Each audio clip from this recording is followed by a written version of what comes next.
Bienvenue au service français de Freedom Center International. Le message que je veux partager avec vous aujourd'hui, c'est comment faire de Dieu ton refuge, ou alors prendre Dieu comme refuge, ou comment faire de Dieu ton refuge. Et donc, je l'ai tiré du livre de Psaume, le chapitre 46, le verset 2 au verset 5. Psaume 46, les versets 2 au verset 5. Il dit, Dieu est pour nous un refuge et un appui, un secours toujours présent dans la détresse. C'est pourquoi nous sommes sans crainte quand la terre est bouleversée, quand les montagnes sont ébranlées au cœur des mers et que les flots de la mer mugissent, écument et se lèvent jusqu'à la terre, jusqu'à faire trembler les montagnes, jusqu'à faire trembler les montagnes. Les bras d'un feu réjouissent la ville de Dieu, les sanctuaires et les sanctuaires des demeures du Très-Haut. Dieu réside au milieu d'elle, elle n'est pas ébranlée car Dieu est vivant, elle vient à son secours dès le point du jour. Et donc, c'est le psaume 46 qui nous parle de Dieu est notre refuge. Donc, il commence par dire que Dieu est notre refuge. Il est ton refuge. Mais il continue par dire, il dit c'est pourquoi nous sommes sans crainte. Il dit quand la terre est bouleversée, ce qui veut dire que quand les difficultés viennent dans nos vies, quand le cafouillage ou tout le cafouillage vient dans nos vies, ou les attaques viennent dans nos vies, où on traverse des moments difficiles, il dit quand tout ça se passe, quand des choses aussi graves, quand il continue, il décrit, il dit quand les montagnes, parce que les montagnes, imagine les montagnes, comment elles sont impressionnantes, elles sont grandes. Imagine la montagne que tu connais ou que tu as vue, pas juste les petites collines, mais la montagne. Et donc elle est grande, elle est haute. Et puis imagine, maintenant il dit ces montagnes-là, quand elles s'ébranlent, c'est-à-dire qu'il doit avoir un cafouillage vraiment énorme, ou vraiment un tremblement de terre vraiment énorme pour que quelque chose de grave doit arriver pour que la montagne puisse s'être ébranlée. Et donc, imagine, il dit, quand ce cafouillage-là arrive, il dit les montagnes s'ébranlent au cœur des mers. Et pour que les montagnes s'ébranlent au cœur des mers, c'est vraiment, il faut qu'il y ait un cafouillage, il faut qu'il y ait vraiment, la terre doit trembler pour que ce truc-là arrive. Et quand tu imagines, même quand tu vois les tremblements de terre, ce n'est pas quelque chose qui est vraiment est joli à voir, ou quand tu regardes même les films où tu vois la terre qui s'ouvre et puis les gens tombent, où tu vois le désastre qui se passe avec, qu'on appelle ça, où il y a un tremblement de terre et puis la terre s'ouvre, où tu vois par exemple le cafouillage que ça crée, les douleurs, le nombre de personnes qui meurent, les pertes et les bâtiments qui s'écroulent et tout ça. Quand tu vois tout ce cafouillage, toute cette commotion-là, tu imagines que c'est vraiment quelque chose. Et la Bible nous dit aussi que Dieu nous a dit, il dit, vous aurez dans cette vie-là, vous aurez des difficultés, vous allez traverser des problèmes, vous allez traverser des difficultés, vous aurez des difficultés, mais il va nous aider à les surmonter toutes. Il ne nous a pas promis un lit de rose où on n'aura jamais de difficultés. Il dit, vous aurez des difficultés, mais quand vous allez avoir cette difficulté, je vais vous aider à les surmonter. Et aussi, il nous parle, il nous dit que quand on va traverser les eaux, c'est-à-dire que quand tu vas traverser les eaux, tu vas traverser le feu, ce qui veut dire que tu vas devoir les traverser. Mais il dit, quand tu vas traverser, il dit, je serai avec toi. Et donc, quand tu auras cette difficulté, je serai avec toi. Et quand tu vas traverser ces eaux, je serai avec toi. Quand tu vas traverser le feu, je serai avec toi. Je ne vais pas te laisser, je serai avec toi. C'est comme l'histoire de... la dame qui disait, elle parlait avec Dieu, il disait, mais à un certain moment on voit deux pas, ensuite on voit sur la plage, on voit après les deux pas, il y a un pas qui marche, et ensuite encore on voit deux personnes qui marchent sur les pas de deux personnes, les pas d'une personne et les pas de deux personnes. Et donc elle dit à Dieu, mais il dit, tu vois, j'étais avec toi. Elle dit, oui, mais tu étais avec moi ici, je vois deux personnes marcher sur le sable, mais à un certain moment je ne vois que les empreintes d'une seule personne marcher. Et il dit, oui, les empreintes que tu vois, c'était moi, parce que tu étais tellement faible que je t'ai transporté, c'est moi qui t'ai soulevé, jusqu'à ce que tu puisses être forte. Et quand tu as pu avoir la force de continuer, je t'ai déposé et on a continué ensemble. Et donc pendant que c'était les moments difficiles, il était avec toi. Et donc, il dit, il est avec nous, c'est notre refuge. Et quand tu prends Dieu comme refuge, quand les difficultés arrivent, mais tu arrives à les surmonter parce qu'il est avec toi. Il est toujours présent. Et donc, c'est pour ça qu'il a commencé par dire, il dit, Dieu est un refuge pour nous, un appui, un secours toujours présent dans la détresse. Et donc, quand tu es dans la détresse, il est avec toi quand il est ton refuge. Il dit, il est un refuge pour nous. Le truc, c'est qu'il est ton refuge. Et si il est ton refuge, ben, quand tu es dans la détresse, il est avec toi. Souvent, tu as des problèmes. Les gens te regardent et on te dit, mais comment est-ce que tu arrives à sourire avec tout ce que tu traverses, avec tous les problèmes qui sont sur ta tête? Quand on te regarde, on ne peut même pas savoir que vraiment c'est ce que tu traverses. Et qu'est-ce que la personne dit? La personne dit, ah, c'est Dieu ma force. C'est en tout cas la gloire à Dieu, parce que si j'ouvre ma bouche pour expliquer, vous n'allez pas croire, mais voici ce que je traversais en ce moment-là. Et les gens n'arrivent pas à comprendre, ah, mais comment tu arrives à sourire, à être dans la joie tout le temps? Parce que tu as pris de Dieu ton refuge, parce que tu t'es réfugié en l'Éternel. Et donc il a dit, si Dieu est ton refuge, si tu prends Dieu ton refuge et ton appui, un secours, il sera un secours toujours présent dans la détresse. Il dit, c'est pourquoi nous sommes sans crainte quand la terre est bouleversée. Et donc, quand toutes ces commotions, tout ce qui se passe, quand tu entends les rumeurs de guerre ou les guerres, où tu vois les guerres qui se passent, ou toutes les commotions qui se passent, on te dit économiquement, voici comment ça se passe. Souvent, quand tu regardes les actualités ou les vidéos qui se passent sur les réseaux sociaux, c'est vraiment dépressant. Et donc, il dit, quand tout ça se passe, il dit, je ne suis pas dans la détresse, je ne suis pas dépressé. Quand tout ça se passe, je ne suis pas dépressé parce que je m'appuie sur l'Éternel, parce que Dieu, il est mon refuge. Et donc, c'est important pour nous d'avoir Dieu comme refuge, parce que quand tu l'as comme refuge, ben, tu as ce dont tu as besoin pour pouvoir t'appuyer, tu as ce dont tu as besoin pour pouvoir te transporter à l'étape prochaine de ta vie, où maintenant tu es un peu plus solide pour pouvoir continuer à ta marche.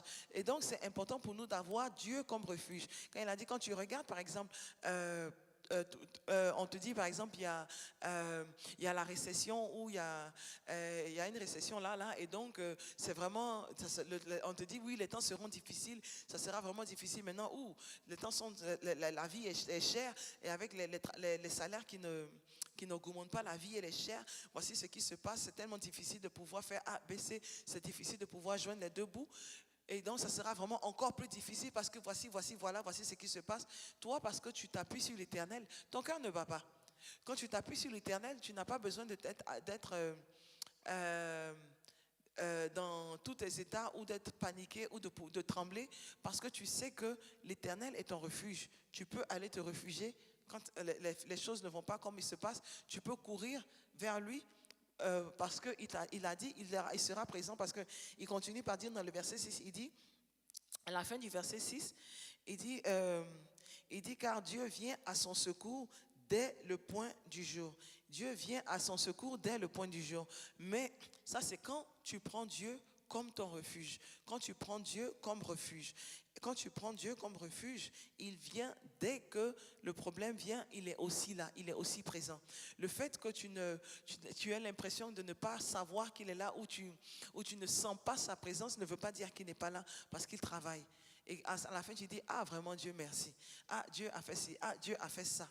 Et donc il est toujours présent. Dès qu'il y a un problème, il est présent. Dès que tu ouvres ta bouche, que tu commences à prier, dès qu'il est attentif à nos cris, à nos prières, à notre voix, il est attentif. Il entend même nos pensées. Parce que souvent, je me rappelle, il y avait un temps où je me plaignais de trucs, mais je me plaignais dans la tête. D'une personne, je me plaignais dans la tête, ah mais cette personne a fait ci, fait ça, ou ne fait pas ci, fait pas ça, ça commence à être énervant. Et je me plaignais dans la tête, pas que je me plaignais à la personne. Et donc, je viens et rencontrer la personne, et ce sur quoi je me plaignais, je vois la personne en train de faire. Et donc, du coup, je me dis, mais tu n'as plus rien à dire là. Parce que c'était dans la tête, tu te plaignais, tu venais maintenant. Et dès que tu arrives, tu vois maintenant que la personne est en train de faire tout ce dont tu te plaignais. Voici, voilà. Et après, maintenant, il a déjà accompli ça. Parce que Dieu, prête attention à nos pensées.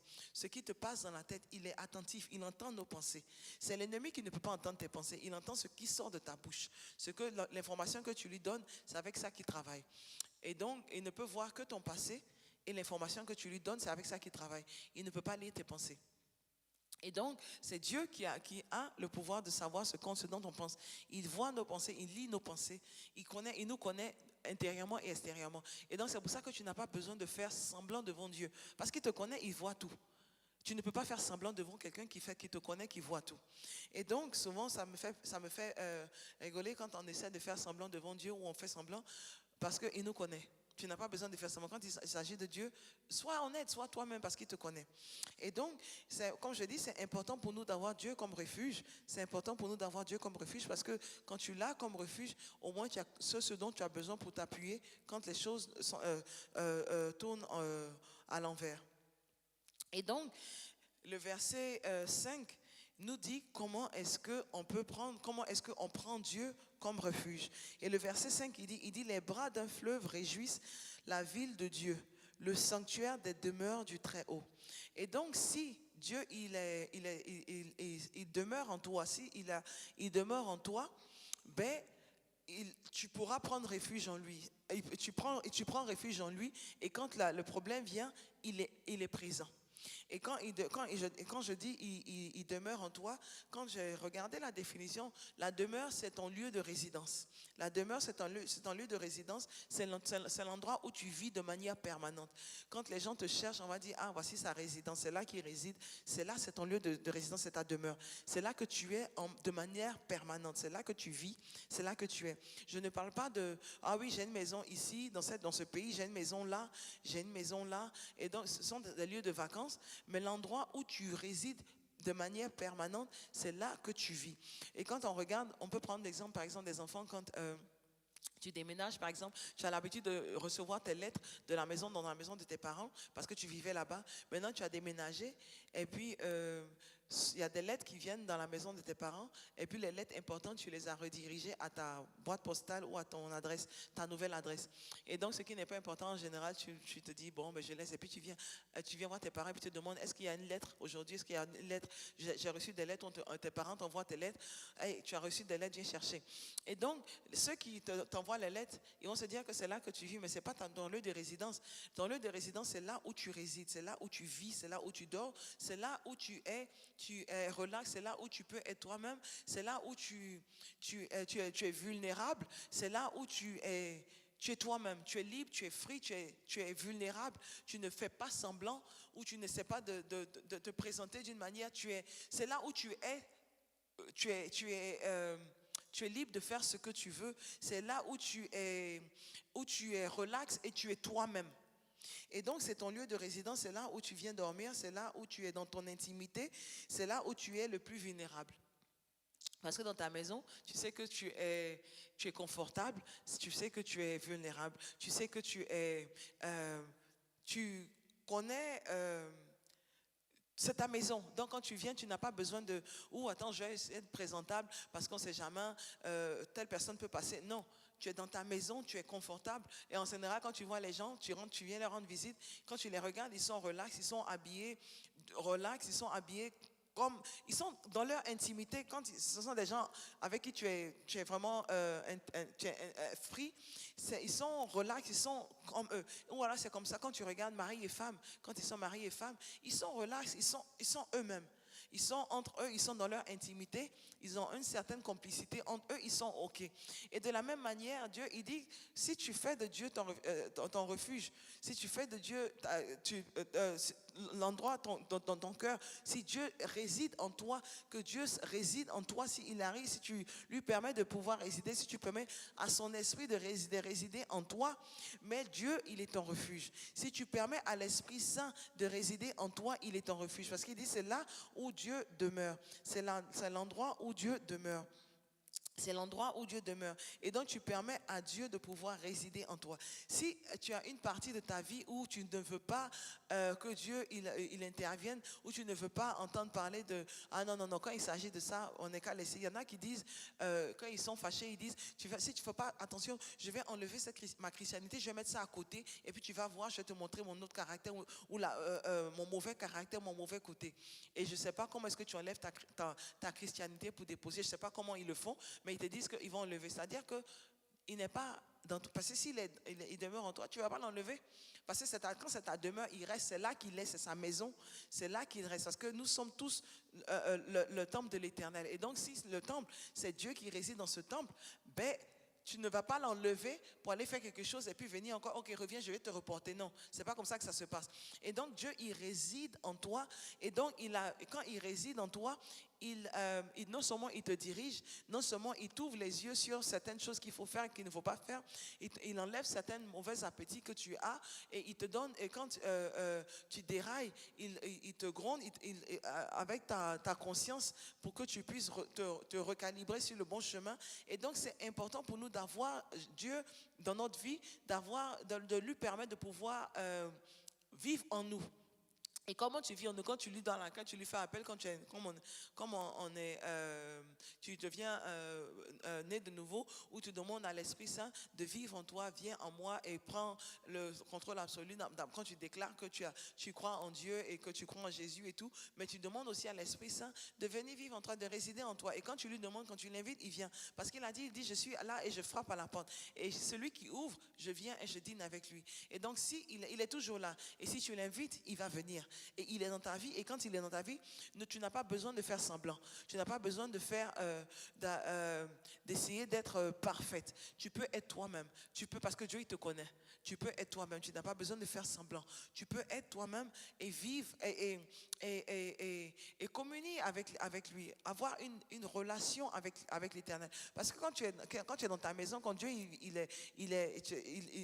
tu vis avec quelqu'un, tu parles avec les gens, c'est dans ta demeure. Quand tu vis, vous êtes dans la même résidence, tu vis avec cette personne, tu discutes avec. Parce que si quelqu'un, tu es dans la maison avec la personne et la personne fait à gauche, quand tu es à gauche, je suis à droite, quand tu es à droite, je suis à gauche, c'est pas comme ça que tu peux t'appuyer sur la personne. Quand tu regardes mari et femme, quand il y a une complicité entre eux, quand tu regardes cette complicité est entre eux, ils arrivent à pouvoir, ils s'épaulent, les deux s'épaulent. Quand tu as besoin d'aide, il est là. Quand tu as besoin d'elle, elle est là. Et donc les deux s'épaulent, les deux s'entraident. Parce que quand on dit, c'est mieux d'être, il y en a qui disent, c'est mieux d'être en couple, parce que quand tu es en couple, quand tu vis avec ton époux ou ton épouse, comme ça, non seulement vous payez un loyer, c'est-à-dire que vous vous entraidez, payez les factures, vous entraidez dans la vie, vous entraidez même support moral, même si ce n'est pas financièrement, support moral, le fait d'avoir quelqu'un. De la même manière, quand tu as l'Esprit de Dieu qui vit en toi, tu communes avec l'Esprit de Dieu. Donc tu discutes avec Dieu, tu parles avec ton Dieu. Comme tu me parles, tu parles avec ton Dieu. Comme tu me parles, quand tu as un problème, tu l'expliques. Moi, quand je suis au travail, quand j'ai un problème où j'ai quelque chose que je n'arrive pas à résoudre et puis je n'arrive pas à trouver la solution au problème qui se présente devant moi, je demande à Dieu, je dis, Seigneur, aide-moi, ouvre-moi les yeux pour que je puisse voir d'où vient le problème. Aide-moi les yeux, pas seulement à l'église, pas seulement, mais aussi au travail, dans tout ce que je fais. Je demande, Seigneur, ouvre-moi les yeux pour que je puisse voir qu'est-ce qui se passe. Ouvre-moi les yeux et il me donne.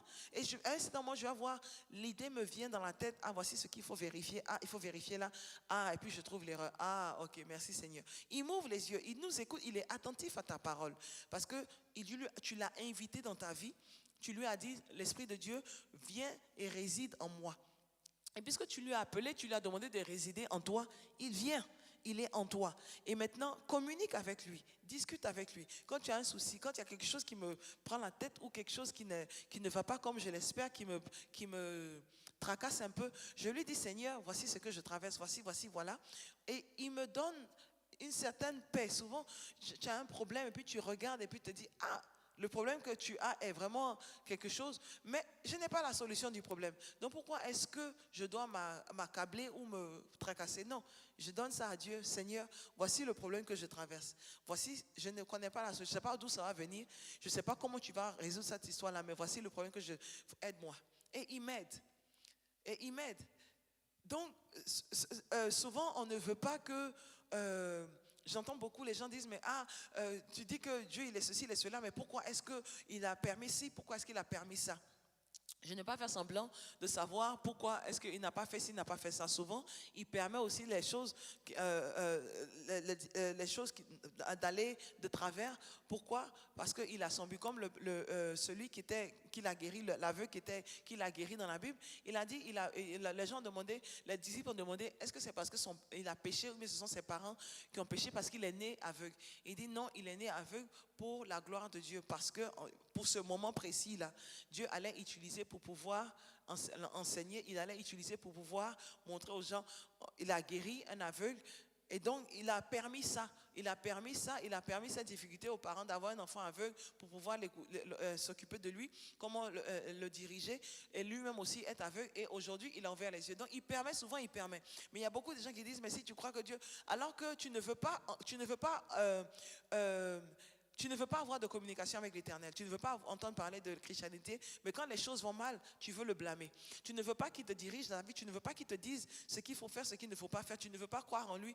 Oui, j'ai pas envie d'entendre parler. Votre histoire de Dieu là ne m'intéresse pas. Mais quand les choses vont mal, pourquoi est-ce que Dieu a fait ci? Pourquoi tu ne te peux pas avoir le pain et puis manger ton pain à la même chose, en même temps? C'est soit tu le manges et puis tu ne l'as plus, ou soit tu as le pain et il est dans ta main. Mais tu ne peux pas dire que je ne veux pas entendre parler de Dieu et en même temps, je veux que Dieu, il dirige ma vie. Pourquoi est-ce que Dieu a permis ça? Mais quand il te donne parce qu'il nous donne toujours des prompts, mais tu ne veux pas l'écouter. Il envoie les gens parler avec toi, tu ne veux pas l'écouter. Il te donne même des prompts, tu ne veux pas l'écouter. Tu ne veux pas qu'il soit dans ta vie, tu ne veux pas qu'il parle dans ton business. Et quand il fait ce que tu lui as demandé de faire, reste à l'écart, je ne veux pas que tu rentres dans ma vie. Maintenant, quand il reste à l'écart, tu te plains, pourquoi est-ce qu'il a permis? Pourquoi est-ce qu'il n'a pas fait ci? Pourquoi est-ce qu'il n'a pas fait ça? Et donc, c'est important pour nous d'avoir Jésus en nous, c'est important pour nous d'avoir Dieu, de l'Esprit de Dieu en nous. Pourquoi? Parce que c'est l'Esprit de Dieu qui nous donne le discernement. Quand les choses vont aller de travers, c'est l'Esprit de Dieu qui te dit, fais attention, ce deal-là, il y a un problème dans ça, fais attention. Ou l'Esprit de Dieu qui nous dit, tu sais quoi, cette voiture-là, ne va pas avec eux, laisse-les partir, prends un taxi plutôt. Ou on te donne une offre et puis tu te dis, l'Esprit de Dieu qui te dit, oui, l'offre a l'air d'être intéressante, mais ne la prends pas parce que voici comment ça va finir. Je me l'avais déjà expliqué une fois où je disais que je travaillais dans des années de cela, dans un endroit, et il y avait plusieurs, là c'est un groupe, mais le service comptable du groupe on était tous ensemble. Et donc il y avait différentes teams ou différents groupes dans la compagnie qui faisaient la comptabilité de différents groupes. Et donc moi je fais la comptabilité de la compagnie A dans mon département. Département B fait la comptabilité de la compagnie B.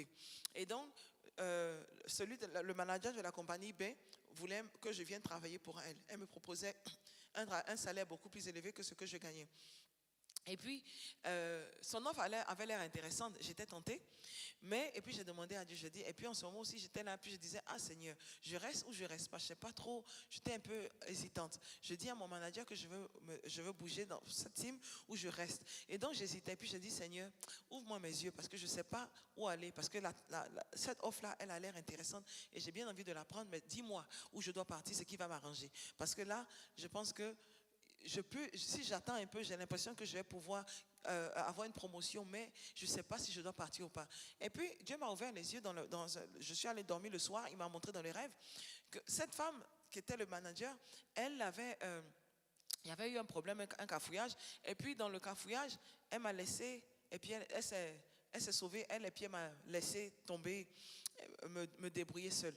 Et donc, j'ai compris qu'en fait, il ne fallait pas que j'aille dans ce nouveau boulot-là, parce que ça n'allait pas m'arranger. Et donc, je suis restée où j'étais. Et donc, Dieu, il nous parle à chaque moment, il nous parle. Et il nous donne le discernement, il nous donne, si tu le fais de lui, ton refuge, si à chaque fois dont tu as besoin, c'est sur lui, tu t'appuies.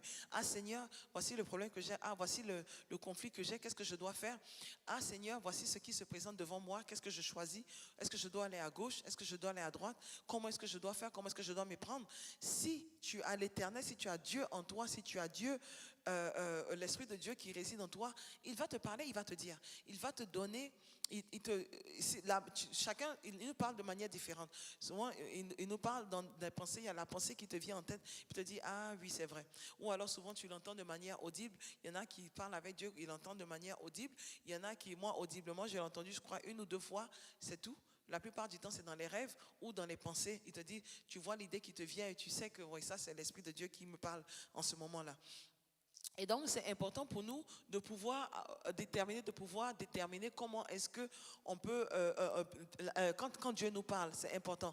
Et parce que quand tu le prends comme refuge et que tu as cette relation avec lui, quand tu développes la relation avec Dieu, quand tu entends sa voix, tu sais que c'est lui qui te parle parce que tu as passé du temps avec lui. Parce qu'il y a beaucoup de gens qui n'arrivent pas, ils se disent, mais comment est-ce que tu fais ça pour savoir que c'est Dieu qui te parle? Quand tu connais quelqu'un, tu sais que c'est lui qui te parle. Quand ton bébé il pleure ou ton enfant il pleure, tu vas avoir plusieurs enfants pleurent, mais quand tu entends la voix de ton enfant, tu sais que c'est ton enfant qui pleure. Pourquoi? Parce que tu as passé beaucoup de temps avec ton enfant. Et donc tu connais sa voix. Ou quand c'est ta camarade qui te parle, ou tu as passé beaucoup de temps avec ta copine par exemple. Et donc quand quelqu'un vient te dire quelque chose qui n'a rien à voir avec le caractère de la copine, on dit elle a fait ci, elle a fait ça, te dit non, c'est impossible. Parce que celle que je connais là, c'est pas possible. Elle ne peut jamais faire A, B, C parce que je la connais. Tu connais cette personne. Pourquoi? Parce que tu as passé du temps avec cette personne. Et quand tu passes du temps avec cette personne, qu'est-ce que tu fais? Vous discutez, tu l'observes, tu écoutes sa parole, tu l'écoutes. Non seulement tu l'écoutes parce que la discussion, tu écoutes sa parole, mais aussi tu parles, tu communiques, tu partages des choses avec cette personne. Et c'est de la même manière, tu partages des choses avec Dieu. Et tu partages des choses avec Dieu, il te connaît, oui, mais il parle avec lui. Et quand tu lui parles, il te donne aussi son point de vue. Tu lui parles, tu discutes, il a dit venez et discutons. Et donc tu discutes avec lui, tu parles avec lui. Et quand tu parles, il faut aussi prendre le temps pour l'écouter. Parce que quand il parle, quand tu lui as posé une question, permets-lui de pouvoir répondre à la question. Quand tu lui as demandé conseil, permets-lui de pouvoir te donner ce conseil-là. Et donc tu l'écoutes, tu es attentif à sa voix. Non seulement tu es attentif à la voix de Dieu, mais aussi tu parles aussi avec lui. Et tu passes du temps à l'écouter. Tu passes du temps à l'écouter, pas seulement à l'écouter en manière audible ou dans les rêves, mais aussi sa parole. Tu parles, tu écoutes sa parole, tu lis la parole de l'Éternel, parce que souvent aussi, à travers sa parole, il nous parle directement. À travers sa parole, il t'ouvre les yeux sur une situation que tu traverses dans ta vie, il te dit, ah, il te donne la solution dans sa parole. Et donc, il nous parle de manière différente. Et donc, c'est important pour nous de pouvoir avoir cette relation avec l'Éternel pour pouvoir prendre Dieu comme appui quand les choses ne vont pas. Il dit, quand il y a le cafouillage, on ne panique pas. Pourquoi? Parce qu'on a Dieu qui réside en nous. Il est notre refuge. Et quand il y a un problème, c'est vers lui qu'on va se réfugier. De la même manière, quand tu regardes les enfants, quand ils sont tout petits, quand il y a un danger, dès que tu frappes, l'enfant, quand il court, il cherche ses parents, il va courir direct, se jeter dans les bras de ses parents, et c'est là qu'il prend leur refuge. Et donc, de la même manière, on est les enfants de Dieu. Quand il y a un danger, où on est en détresse, c'est vers lui qu'on court. Ne va pas courir pour aller voir le féticheur ou aller voir ta copine. Cours vers Dieu. C'est la première personne vers qui tu dois courir, c'est ton Dieu. Et donc, aujourd'hui, je vais vous parler de prendre refuge vers l'Éternel ou comment prendre refuge en l'Éternel. Comment prendre refuge en l'Éternel, c'est de recevoir l'Esprit de Dieu, permettre à l'Esprit de Dieu de demeurer en toi. Quand l'Esprit demeure en toi, ce n'est pas du genre aujourd'hui je suis là dans cette maison et demain je suis là. Il est de manière permanente dans ta vie, c'est là qu'il est. Et tu es dans une intimité, tu n'as pas besoin de faire semblant, tu es relax parce que tu as cette communion avec ton Dieu. Et que si tu le fais, tu verras que Dieu, il est ton refuge. Tu vas te rendre compte qu'il est ton refuge. Et parce que ça sera sur lui que tu vas t'appuyer à chaque fois qu'il y aura des difficultés. Et comme il a dit, si tu le prends comme refuge, il dit il réside au milieu d'elle, il réside au milieu de toi. Et donc il dit, tu ne seras pas ébranlé. Et non seulement tu ne seras pas ébranlé, il dit, car Dieu vient à son secours dès le point du jour. Dès qu'il y a un problème, dès qu'il y a quelque chose, il est là. Il est présent parce qu'il réside en toi. Il est présent. Et donc les flèches de l'ennemi ne vont pas te tuer, ne vont pas t'atteindre. Pourquoi? Parce que Dieu, il est présent. S'il permet que tu traverses des difficultés, parce qu'il a dit tu vas traverser des difficultés dans cette vie, oui, tu vas traverser des difficultés, mais tu ne seras pas détruit. Tu ne seras pas, ça ne va pas te détruire, ça ne va pas détruire ta vie. Et donc, c'est le message que j'avais à partager avec vous aujourd'hui, c'est comment prendre Dieu comme refuge ou prendre Dieu comme refuge. C'est le message que j'avais à partager avec vous aujourd'hui. Que l'Éternel vous bénisse et que l'Éternel vous garde. Que l'Éternel fasse briller sa face sur vous et vous accorde sa grâce. Et que l'amour de Dieu et la communion du Saint-Esprit soient avec vous tous. Vous et vos enfants, pour des milliers de générations, habiteront dans la maison de l'Éternel pour toujours et toujours. Amen.